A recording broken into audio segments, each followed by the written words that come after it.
विरोधक गप्प आहेत, मीडिया गप्प आहे आणि सत्तेत बसलेले मंत्री गोमांसचा व्यवसाय करतायत.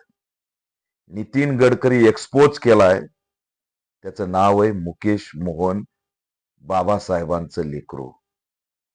सगळे गप्प बसले तरी बाबासाहेबांचे लेकर गप्प बसणार नाहीत, हे मुकेश मोहननी दाखवून दिलं. अरे हैदराबादहून गोमांस घेता, लोणावळ्यामध्ये तुमची ट्रक पकडली जाते, लोणावळा पोलीस गुन्हे दाखल करतात आणि अटक झालेला शर्मा आणि पासवान निघतो. त्यात मुस्लिम नव्हता. शर्मा आणि पासवान धरलाय याची कोणती न्यूज नाही. 2025 ला घटना घडते. 2026 ला कारवामध्ये लेख छापल्यावर पुढे येते आणि हा लेख तरी किती लोक वाचणार आहेत? कोण वाचतंय लेख? सबस्क्राईब महाग आहे कारवाचं. पण त्यात सुद्धा बाबासाहेबाच्या लेकराने तुम्हाला एक्सपोज केलं, पॉइंट हायलाइट करून सांगितलं, समजून सांगितलं की हैदराबादहून मुंबईला चाललेली ही गोमांसची ट्रक जी लोणावळ्याच्या पोलिसांनी धरली आणि न्यायालयामध्ये बिनलाजासारखं पत्र घेऊन आलेली एजन्सी की हे मांस म्हशीचं आहे, आम्ही अलीगडवरून घेतलंय, हैदराबादला चाललो होतो, तिथं प्रक्रिया केली आणि हैदराबादहून मुंबईला जाऊन व्हिएतनाम देशामध्ये त्या ठिकाणी ते जाणार होतं. लाज वाटली पाहिजे. धर्मरक्षणाच्या उल्लंघना करता त्या ठिकाणी गोरक्षणाच्या उल्लंघना करता 33 कोटी देव गायीमध्ये म्हणून सांगता आणि सांगणारे, पेरणारे निर्माते कशाचे निर्माते आहेत? गोमांस कंपनीचे निर्माते. मुकेश मोहननी सांगितलं, अहवालाचा पुरावा दिलाय, मनाने नाही सांगितलं. लोणावळ्याच्या पोलीस स्टेशनला जे घडलं ते सांगितलं, न्यायालयात जे घडलं ते सांगितलं, न्यायाधीशांनी जे चौकशीचे आदेश दिले ते सांगितलं आणि धक्कादायक माहिती एक्सपोज केली. बाबासाहेबाचं लेकरू कुणाच्या बापाला घाबरणार नाही, लक्षात ठेवा. नितीन गडकरी नाव घेतलंय. नितीन गडकरीच्या नातेवाईकाच्या ह्या कंपन्या आहेत. कोण आहे नितीन गडकरी? नितीन गडकरी RSS मधून आलेले. दर दसऱ्याला काय ड्रेस कोड घालून सलामी देतात ते. मोहन भागवतचे कोण आहेत? RSS चे नितीन गडकरी मांसाचा व्यवसाय करणार आणि बहुजनांच्या तरुणांना गोरक्षणाच्या नावाखाली गाड्या पकडायला लावणार, त्यांच्यावर केसेस होणार, त्यांच्यावर हमले होणार, दंगलीचं वातावरण होणार, सामाजिक सलोखा बिघडणार आणि याचा सगळा किंग कोण? कोण जातीचे लोक आहेत? कोण धर्माचे लोक आहेत? हा शर्मा कोणत्या जातीचा आहे हे कोण सांगणार? अरे गोमांसची टरक घेऊन चाललेला शर्मा, त्याचं नाव मीडियात येत नाही. मुकेश मोहन वाजून टाकली सगळी.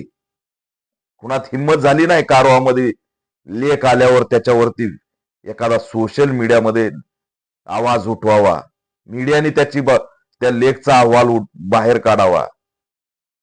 दाबून टाकायचं का? RSS राज.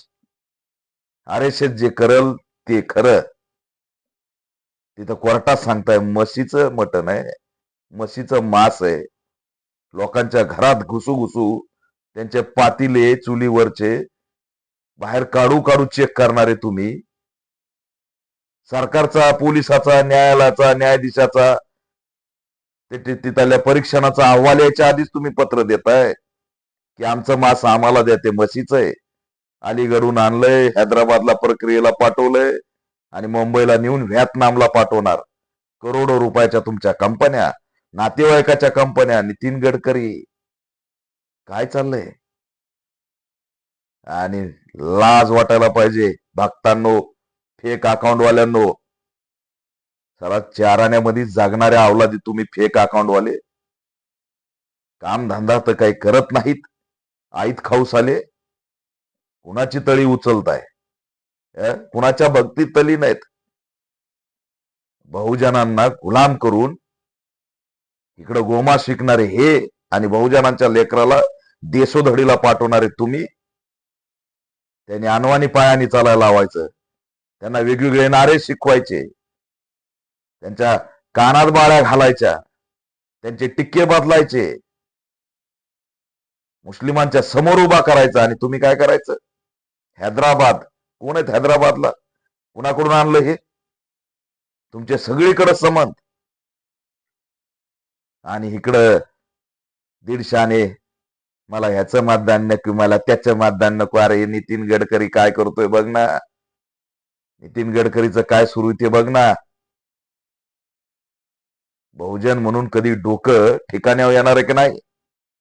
काय करायला निघालेत ते? मासाचा व्यवसाय कोण करतय?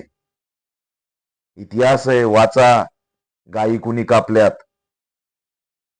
तरी सुद्धा डोके ठिकाण्यावर येत नाहीत. हे दुर्दैव आहे. पण एक लक्षात ठेवा, ट्विटर हँडलर, फेसबुक हँडलर वरील फक्त तुम्ही ट्रेस आहे तेवढं लक्षात ठेवा.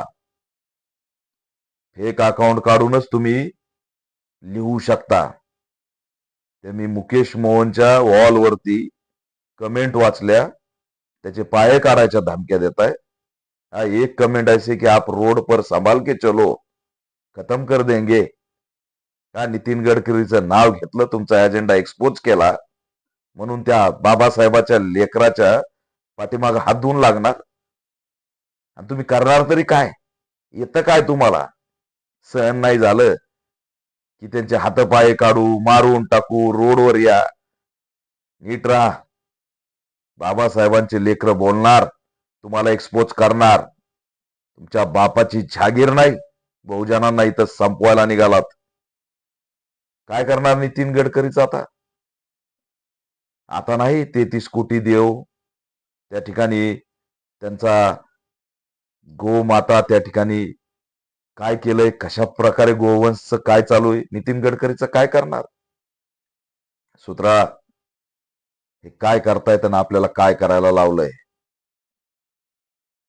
त्याची चौकशी कोण करणार? मंत्रिपदाचा राजीनामा कधी देणार? या मंत्रिपदाची राजीनामा द्या म्हणून हिंदू जनाक्रोश मोर्चा कधी निघणार? सांगा. संग्राम जगताप सांगा, महेश लांडगे सांगा, गोपीचंद पडळकर. बोलणार आहे का नारायण राणे? रोडचे सगळे कॉन्ट्रॅक्ट नितीन गडकरीच्या हातात आहे का हिंमत नितीन गडकरीचा फोटो घेऊन त्यांच्या विरोधात घोषणा देत जनाक्रोश मोर्चा काढण्याची? किती ओरडता तुम्ही? आता घासा बसला, मुके झाले. कारवाचा अहवाल, लोणावळा पोलीस स्टेशनचा अहवाल, न्यायाधीशाचं मत, धरलेली गाडी, गाडी चालवणारा शर्मा, अलीगड, हैदराबाद, मुंबई आणि व्हिएतनाम हे कनेक्शन, नितीन गडकरीच्या नातेवाईकाच्या कंपन्या. कोण बोलणार आहे याच्यावर? लक्षात ठेवा, बाबासाहेबांच्या लेकरांना जर टार्गेट करण्याचा प्रयत्न केला तर गाठ पॅन्थरशी आहे. नितीन गडकरी पूर्णपणे एक्सपोज झालंय. यापुढे निदान महाराष्ट्रात तरी या सगळ्या थोतांडी गप्पा मारणं बंद करा. आणि जर खरंच बांधिलकी असेल तर नितीन गडकरीच्या राजीनाम्याची मागणी करा. धर्मराष्ट्राची भाषा करायची, माणसं माणसात ठेवले नाहीत. शेतकऱ्यांना त्या ठिकाणी या सगळ्या प्रक्रियेमुळे किती मोठा त्रास होतो याची कधी जाणीव झाली नाही. आणि हे कुणासाठी कापलं जातं आणि कोण कुठं घेऊन जातो हे एक्सपोज झालंय. पण याच्यावर मीडियात ब्र शब्द नाही. एकाही त्या ठिकाणी संपादकाने याच्यावरती प्राईम शो लावलेला नाही. सगळ्यात मोठी धक्कादायक घटना आहे की त्या ठिकाणी नितीन गडकरींचा हा व्यवसाय काय आहे, आणि म्हणून याचा शोध लागला पाहिजे. असे किती जण करतात, काय फ्रॉड आहे, कशा प्रकारे तस्करी सुरू आहे, कुणासाठी तस्करी सुरू आहे, दिखावा काय आहे, वास्तव काय आहे, हे पुढे आलं पाहिजे. याच्यावर कारवाई होणार आहे की नाही, कशी होणार? गृहमंत्री त्यांचा, घटना महाराष्ट्राची, आरएसएसचं राज्य महाराष्ट्र, राजकीय सत्ता महाराष्ट्रात, केंद्रात. आरएसएस काय करते हे कळालं? आरएसएस फॅक्टरी काढते. आरएसएसचे लोक कशाची फॅक्टरी काढते याचं भान ठेवा.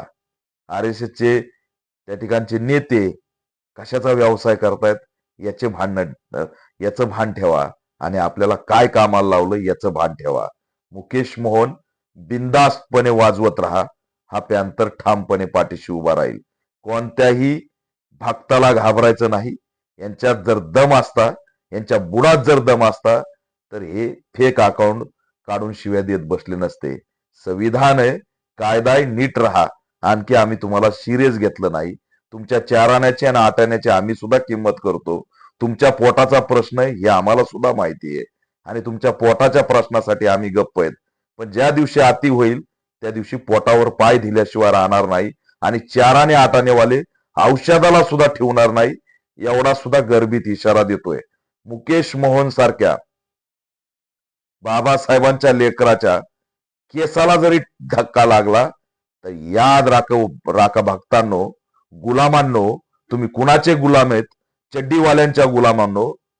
या ठिकाणी खैर केली जाणार नाही. त्याच्यामुळे ज्यांनी कुणी रोडवर ये, इकडे ये, तिकडे ये अशी धमकी दिली आहे ना, त्याचा नक्कीच मी शोध घेतल्याशिवाय राहणार नाही. मुकेश मोहन हा लढत राहील, आवाज उठवत राहील आणि आम्ही त्याच्या पाठीशी ठामपणे उभा राहू. ऑल इंडिया पॅन्थर सेना अशा सोशल मीडियातील क्रांतीला जन्म घालणाऱ्या प्रत्येक जणाच्या पाठीशी ठामपणे उभा राहणार, हे मी आवाहन करतो.